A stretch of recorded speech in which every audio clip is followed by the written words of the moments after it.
Comment vendre sur Amazon FBA en private label fait partie d'une série de 50 tutoriels autour d'un seul et unique objectif, que vous deveniez un meilleur vendeur sur Amazon. Tous mes exemples sont basés sur le lancement d'un catalogue produit qui a généré un peu plus de 100 000 € de chiffre d'affaires en 3 mois à son lancement et dont certains produits sont passés numéro 1 des ventes ou Amazon Choice. Salut, c'est Cyril. Aujourd'hui, on va passer en revue l'ensemble des étapes pour vendre sur Amazon. Pour atteindre un objectif équivalent, cette marque en fait est passée par les étapes suivantes. Définir son objectif, identifier sa niche, créer sa marque, sourcer et transporter, lancer son produit, optimiser sa visibilité de manière rentable et gérer sa montée en charge. On va aller aborder tous ces points maintenant. En tant qu'entrepreneur, vous allez apprendre que votre premier job, c'est de définir des objectifs à vous-même et à vos équipes bien évidemment. Cet objectif n'est pas une finalité, mais un point de passage vers un autre objectif qui sera un point de passage vers le suivant, etc. etc. La méthode la plus simple pour définir un objectif business, c'est la méthode SMART. S pour spécifique, l'objectif doit clairement définir et être précis et simple à comprendre. M comme mesurable, l'objectif doit pouvoir être mesuré ou quantifié afin de pouvoir évaluer les progrès accomplis. A comme atteignable, l'objectif doit être réaliste et réalisable avec vos ressources disponibles. Ça, c'est important. R comme relevant, pertinent. L'objectif doit être pertinent et en adéquation avec votre vision et vos valeurs. T comme time-bound. L'objectif doit être défini dans un temps donné avec une date butoir clairement établie pour permettre une planification efficace et une évaluation des résultats obtenus. Pour Bogamat, c'est de générer une marge sur charge variable de 75 000 € en 2023 sur 12 mois. Grâce à cet objectif business, je peux définir l'ensemble des contraintes que ma niche de produit va devoir respecter. Si vous voulez en savoir plus pour évaluer vos objectifs, je vous invite à vous inscrire dans la formation offerte en description qui va servir de fil rouge sur toutes ces vidéos et qui va vous permettre d'approfondir certains sujets. Maintenant qu'on a défini notre objectif, on va passer à l'étape recherche de niche. Avant de vous lancer dans une recherche frénétique de votre premier produit, vous devez également vous poser deux questions. Est-ce que mon catalogue, ma niche, mon marché, sera un monoproduit ou un multiproduit? Entre nous, je trouve que c'est un bien grand risque de baser son revenu sur un seul et unique produit. Par contre, si vous décidez d'avoir un catalogue multiproduit, une deuxième question va apparaître. C'est est-ce que vous créez en fait une marque dans une niche avec des produits complémentaires ou est-ce que vous créez une marque qui est de type foire-fouille? Les deux se défendent pour moi, mais capitaliser sur une gamme de produits complémentaires permet à terme d'optimiser tous vos coûts d'acquisition client, puisqu'en fait, vous allez pouvoir vous utiliser vos anciens clients et votre ancien trafic pour bien correctement lancer votre nouveau produit. Quels sont les critères pour moi en fait de recherche pour un bon produit? Il y a 3 éléments à comprendre. 1, sur Amazon, votre but n'est pas d'innover, mais de faire mieux que la concurrence. Si pas de concurrence, alors pas de marché. Si pas de marché, alors pas de chiffre d'affaires et donc encore moins de marge. Laissez l'innovation aux startups et aux investisseurs. Vous êtes là pour limiter votre risque et surfer sur un marché, pas de le créer. Est-ce que votre produit est saisonnier ou evergreen? Pour débuter, je vous conseille plutôt de partir sur des produits evergreen. En fait, vous allez avoir le droit à l'erreur. Les produits qui se vendent toute l'année, vous pouvez rectifier votre tir au fur et à mesure du temps. Et vous allez voir que votre premier produit, c'est surtout pas un long fleuve tranquille. Les caractéristiques de la concurrence. Plus vous allez intégrer un marché concurrentiel, plus vous allez avoir de pression sur votre différenciation, sur votre pricing, sur vos supports de communication, sur votre budget de lancement et sur votre optimisation. Pour moi, un marché concurrentiel se résume à combien de fiches produits ont plus de 250 commentaires supérieurs à 4,5 étoiles sur les termes de recherche qui représentent plus de 80% des clics. Cela nous amène à la liste des outils en fait pour analyser votre marché. Alors, bien évidemment, vous allez avoir Helium10, Juggle Schools, Google Trends, Alibaba, AliExpress, Shopify. Mais le plus important pour moi en fait, c'est Amazon. Vous vous souvenez tout à l'heure, je vous parlais des 80% de taux de clics. À l'intérieur d'Amazon, vous allez avoir un outil en fait qui va vous permettre de comprendre quels sont les termes de recherche qui représentent 80% des clics d'Amazon. Et ça, c'est gratuit. Dans la formation que je vous offre en fil rouge, en fait, vous allez avoir une analyse et je vais vous montrer où se trouve cet outil-là et comment analyser. Pour terminer votre recherche produit, en fait, essayez d'avoir en tête 2-3 critères supplémentaires qui vont vous faciliter la tâche derrière. 1. Essayez d'avoir un produit au-dessus des 25 €. Ça va vous laisser plus de marge de manœuvre au sens propre comme au sens figuré. Essayez d'avoir un produit qui est le moins encombrant possible et lourd possible. Ça va vous permettre d'optimiser votre transport et votre livraison de telle manière à avoir 1. Un délai court et 2. Des coûts moindres. Le dernier critère, le moins fragile et ou technique possible. Cela vous évitera un taux de retour de produit trop important. Ne vendez pas de drone. Maintenant, on va aborder le sujet de la marque. On va aller vers le sourcing.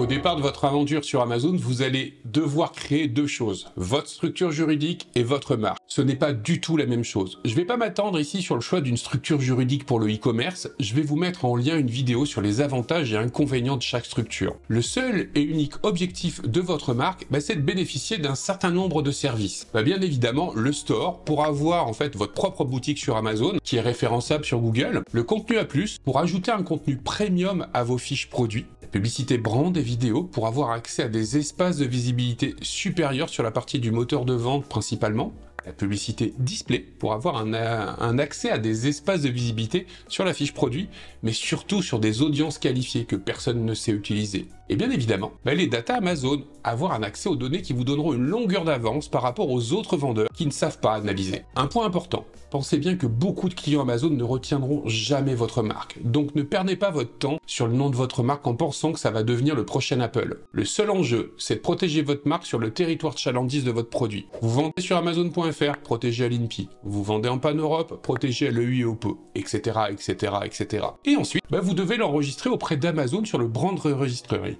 Une dernière chose, ne pensez pas que vous allez être protégé totalement des squatteurs de listing. Les deux seuls moyens pour vraiment vous protéger sont la difficulté à copier votre produit, comme les différenciations et ou le packaging, et l'autre solution, c'est d'utiliser les programmes de protection de la marque sur Amazon, tels que le Transparency. Dans une prochaine vidéo, je reviendrai sur ce programme Transparency. Le fait d'avoir une marque qui protège un peu, mais pas totalement, va vous permettre quand même d'avancer. Quand je crée une marque, une astuce que j'utilise souvent, en fait, c'est de penser à la promesse client en français, et de faire traduire par Google dans une langue étrangère avec des jolies connotations. Exemple, pour une marque de bijoux en lithothérapie, la promesse était faire du bien. En maori, ça se dit Maipe. Je vous présente la marque de bijoux Maipe. Cela m'a pris 15 minutes chrono pour créer et enregistrer cette marque. Surtout, n'oubliez pas bien sûr d'aller protéger votre nom de domaine et l'ensemble des réseaux sociaux, même si vous ne faites rien dessus. Cela vous évitera des déconvenus plus tard quand vous allez vouloir vous déployer. Maintenant qu'on a notre marque et notre structure juridique, on va passer au sourcing et au transport.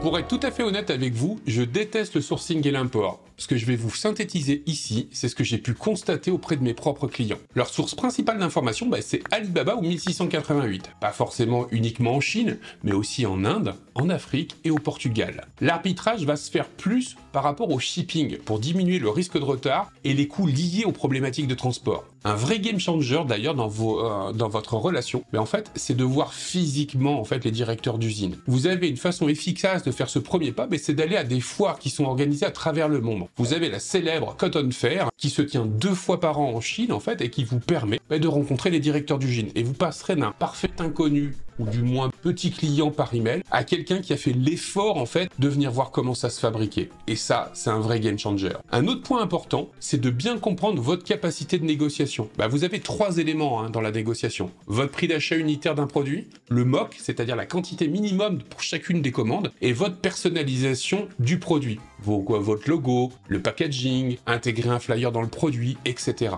Je vous engage dans vos premières relations à être humble dans un premier temps. Votre objectif, c'est la qualité de votre produit. Essayez plutôt de jouer éventuellement sur le MOC, ou mieux, la personnalisation. Pensez bien que les usines ne vous attendent pas pour vendre et que vous n'êtes pas un gros client pour eux. Donc vous avez tout intérêt à laisser le plus de marge de manœuvre à votre usine pour vous fabriquer le meilleur produit possible. Parce que si votre produit n'est pas bon, au moment de la vente, il sera entre guillemets impossible à vendre. Les clients qui pour moi s'en sortent le mieux c'est ceux qui améliorent le produit de base. Ils identifient les points faibles de leurs concurrents et transportent ces points faibles en points forts pour leur propre produit. Dans la formation que je vous offre en description, je vous propose une méthode assez originale pour identifier rapidement les points faibles des concurrents. Une fois que vous êtes OK avec les éléments de la fabrication, il va falloir passer une commande. Vous avez 4 points importants dans cette commande. Votre quantité, les délais de production, les conditions de paiement, généralement c'est 30% au lancement et 70% à la fin de la fabrication, et les conditions de contrôle de la qualité de la marchandise. Je vous invite très fortement à faire contrôler votre marchandise avant de libérer le solde de la commande. D'ailleurs, une autre chose, si vous êtes sur Alibaba, payez bien votre fournisseur via Alibaba. Cela vous évitera bien des mauvaises surprises. Maintenant, il ne vous reste plus qu'à préparer l'importation de votre produit. Soit vous utilisez votre fournisseur, soit vous utilisez un freight forwarder, c'est à vous de comparer les différentes solutions. sur les critères de type transport, délai et coût. Un des sujets qui a piégé énormément de mes clients au départ, c'est ce qu'on appelle les Incoterms. Ce sont les règles internationales d'importation. Qui est responsable de quoi? Qui paie quoi? Transport, taxes, douane. Étant donné qu'il existe 11 types d'Incoterms, je vous propose de retrouver tous les détails dans la formation offerte. Identifiez bien vous, en fait, 3 étapes dans votre transport de produits. L'étape 1, celle du fournisseur au lieu de chargement, pour l'importation de votre marchandise.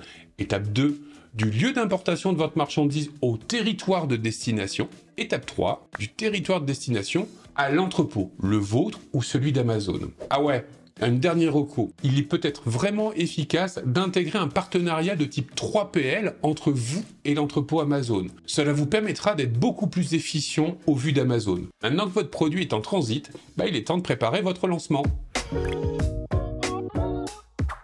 L'objectif de la phase de lancement, c'est un peu comme le saut à ski. Pour sauter très loin, comprenez votre visibilité sur Amazon, il faut aller le plus vite possible dans la pente avec la meilleure impulsion au dernier moment. Comprenez, faire un maximum de ventes pendant les 28 premiers jours, c'est ce qu'on appelle l'honeymoon. Alors lorsqu'on réussit son lancement, on a de grandes chances d'être visible sur des centaines et des centaines de carrefours d'audience, que ce soit des termes de recherche ou des fiches produits. Et ainsi continuer à vendre de plus en plus en organique après ces 28 premiers jours. Déjà, je vais vous expliquer ce qu'on appelle le concept d'honeymoon. Amazon, pendant une période de temps, estimée entre 7 et 28 jours, va tester la performance de votre offre auprès de ses audiences. Il va vous accorder des bonus de visibilité par rapport à des produits plus anciens. En caricaturant, si quelqu'un clique sur votre produit, au lieu de vous donner 1 point, ça va vous donner 1,25 points. S'il ajoute au panier, au lieu de donner 10 points, ça donne 15 points. Et s'il vend, la personne achète, alors au lieu d'avoir 100 points, vous avez 200 points. Ce score va vous permettre de progresser dans les différents classements. Exemple, celui de vos mots-clés. Le Graal, c'est le sticker, en fait, Amazon Choice. De progresser aussi, en fait, dans votre catégorie. Le Graal étant le sticker numéro 1 des ventes. Maintenant que vous avez compris, en fait, l'objectif,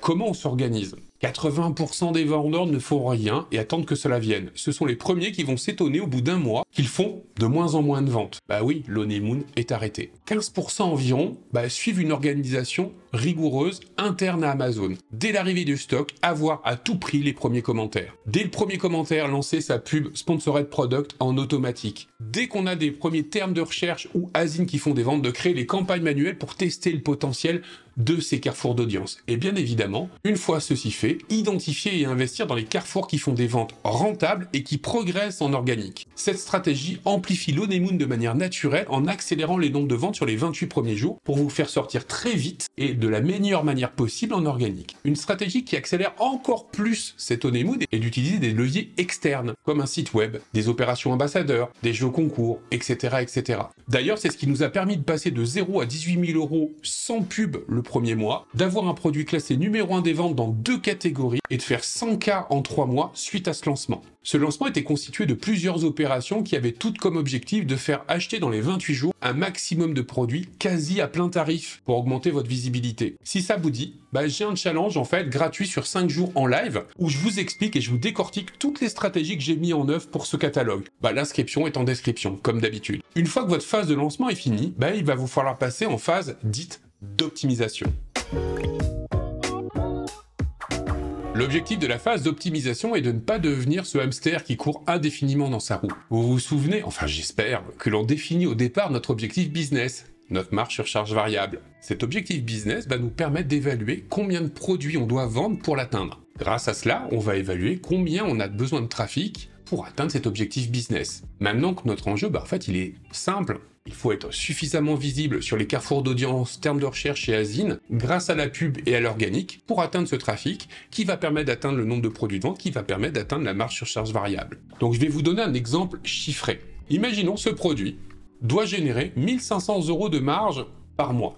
Son prix de vente est de 25 €, sa marge est d'environ 19%, soit 4,75 € par vente. Son taux de conversion, il est de 7%, ce qui veut dire que nous, on doit atteindre 4 511 buy box chaque mois pour pouvoir faire le trafic suffisant, pour pouvoir vendre le nombre de produits suffisants, pour faire la marge suffisante. Via tous les termes de recherche qu'on peut trouver et via tous les asines concurrents et ou complémentaires qu'on peut trouver. Je vous promets, on ira plus loin dans les prochaines vidéos. Pour aller plus loin, je vous propose 2 choix. 1. vous regardez en fait ma vidéo sur quel budget pour se lancer sur Amazon, ou 2, regardez la vidéo précédente sur pourquoi Amazon FBA est plus performant qu'un site de e-commerce. Et bien évidemment, si cette vidéo vous a plu, laissez un commentaire, un like, ça aidera énormément le référencement de cette vidéo. Merci.